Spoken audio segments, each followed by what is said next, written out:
사람들이 일생을 살며 일상 속에서 발생하는 갖가지 문제들은 무수히 많고, 이러한 삶 속의 문제들은 대부분 우연히 발생합니다. 우연이라는 것은 예상하지 못한 상태를 의미하며, 그러한 상황 속에서 급격하게 발생한 외부적 요인에 의해 유발된 육체적, 정신적 훼손 상태를 상해라 부릅니다. 이러한 상해사고가 근래에는 너무나 자주 발생하고 있고, 이 중 대표적 사회적 문제로 대두되고 있는 사항이 교통사고라 할 것이며, 그 중에서도 중상해에 해당하는 골절이 있겠습니다. 교통사고가 발생하면 대부분이 경미한 사고의 이주진단에 해당하고, 진단서상 상병명은 요추염자나 경추염자 또는 타박상 등이 대부분을 차지하겠습니다. 물론 초진 진단 주수가 2주에 해당한다고 하여도 통원기간에 대해서 피해자 본인의 몸 상태에 따라서 통원치료는 장기간 이행될 수 있겠습니다. 이러한 경상 교통사고의 경우에는 일정 기간 적절한 물리치료를 잘 받는다면 빨리 일상으로 돌아올 수 있고, 보험사에서 제시하는 합의금에 대해서도 당사자 간 큰 무리 없이 원만하게 처리하실 수 있겠습니다.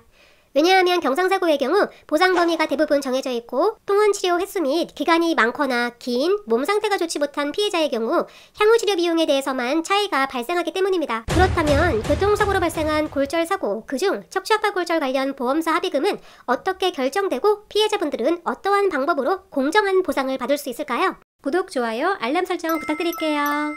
우선 대부분의 교통사고 척추압박골절 사례를 살펴보면 차량의 충격으로 급격하게 허리나 목 등에서 전후, 좌우 방향으로 정상 범위를 벗어난 급격하게 꺾이는 과신전 및 과굴곡의 상태가 유발되면서 척추뼈 몸통이 급성적 압박에 눌려져 찌그러진 척추압박골절이 발생한다 할 것입니다. 물론 사고 당시 충격과 안전벨트를 미착용한 경우 골절 및 큰 상해의 발생 가능성은 더욱 농후해질 것입니다.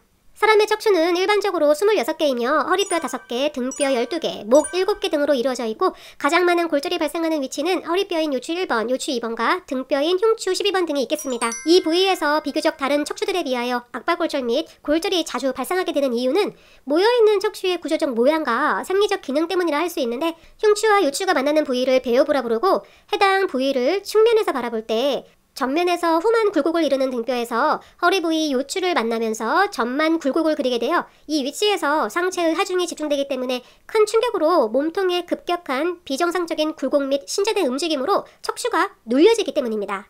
교통사고 골절보험금 사례를 알아보면, 주말 모임을 위해서 승합차에 동승자로 탑승한 A는 가해 차량 1이 교차로 2차선에서 신호대기 이후 신호를 받고 진행하면서 1차선으로 진로 변경 중 1차선에서 후행하던 피해 차량 2의 조수석 앞 휀다 부분을 운전석 쪽 뒷문과 휀다 부분으로 강하게 충격한 교통사고가 발생한 내용으로 피해자 A는 허리 부위에 척추압박골절이 발생하고 맙니다. 교통사고 척추압박골절 상해를 입은 피해자 A는 6주간의 입원 치료와 6개월간의 통원 및 재활 치료를 받게 되었고, 이후 대인배상 합의금에 대해서 보험사 담당자에게 안내를 받게 됩니다. 안내받은 내용상 쟁점이 되는 사항은 한시장의 인정기간이 3년과 사고 관여도가 적용되어 노동능력 상실률이 16%가 인정된다는 것이었습니다. 보험 상식이 없으셨던 피해자께서는 가족들과 상의 후 손해사정사를 통하여 알아봐야겠다는 결론이 내려졌고, 저희와 면담이 이루어져 최종적으로 교통사고 손해사정을 위임받아 업무를 진행하게 되었습니다.